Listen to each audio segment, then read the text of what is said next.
Убагында ички иштер министри да фасадын ремонт кылганда аларды да токтотсок болмок экен да. Аны үлгүрбөй калдык окшойт же билбей калдыкпы. Уламбек Эсенбекович, эми коллегалардын айткан суроолоруну мен түшүнүп атам. Азыр биякта коллективдүү чечим болот болуш керек. Менде мындай суроо да. Мага бүгүн Гульнура Токтошева, музыкальная школа, консерватория имени Абдраева, да, кайрылып, жалгыз боюн экен.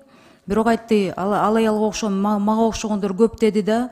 Бүгүнкү күндө эми релоканттар деп коет атышпайбы, Россиядан келген адамдар үчүн шаарда квартиралардын оплатасы кымбаттап атат да. И ее выгоняют на улицу. И вот она говорит, что таких, как она, женщин, очень много, матерей-одиночек. Мен сиздерге жаңы жетекчилик катары суранат элем да. Эмнеге бизде ички иштер министрлиги кыйын, эмнеге биздер пограничниктердин жетекчиси кыйын, СМБнын, ГКНБнын жетекчиси ал эң кыйын болуш керек. Анткени деген өзүнүн кол астындагы иштеген адамдарына эми жашоо шарттарын оңдоп үйлөрдү салып атышат да. Мен деле баарын түшүнүп атам, бирок мен сизден суранат элем да. Мектеп бүгүнкү күндө, урматтуу коллегалар, кичине тынчыраак болосуздарбы? Бүгүнкү күндө деген мугалимдерге, анан докторлорго, соцработниктерге үй салынбайт да. Ушул сиздин алыңыз жетеби? Хотя бы ар бир областта бир-бир үйдү салып баштасак дегенге көзүңүз жетип жатабы? Мугалимдерге үй сала аласыздарбы?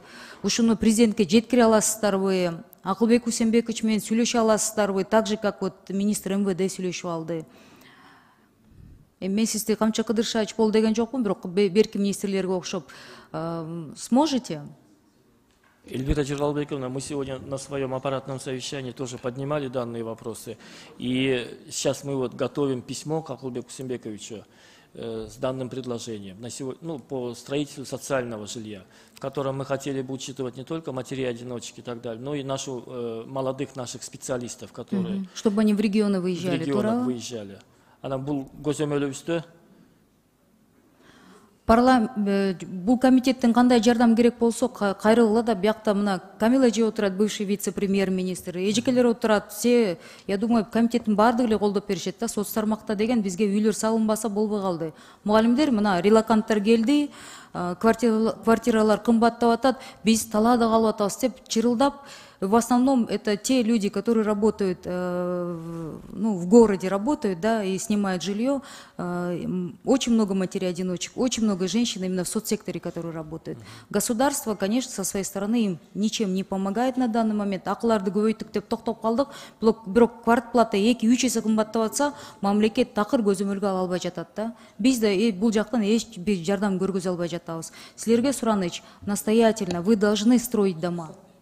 Потому что это все тысячи учителей, это ваши население. Вы папа им, вы колдон бияктан жардам керек болсо кайрылгыла. Анткени УКМК кайрылат, силовиктер кайрылганда биз алардан же коркуппу жок дей албайбыз да. А соцсекторго келгенде тийише турган биздики Министерство культуры на соцсектор, калгандардын баарына биз коркуп унчукпай бүт маселелерин колдоп беребиз да. Сөзүн ачыгы. Поэтому приходите. Я думаю, комитет, мы вас поддержим в обязательном порядке.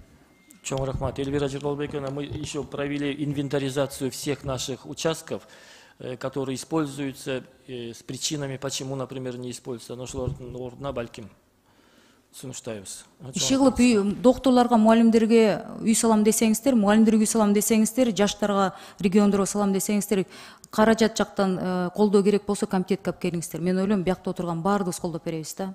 Эртеңки келечекте ошол мугалимдер деген биздин балдарыбызды, келечек муундарды тарбиялап, бир 30-40 жылдан кийин келечек бизди ким башкарат деген чоң суроо болуп атат да. Рахмат.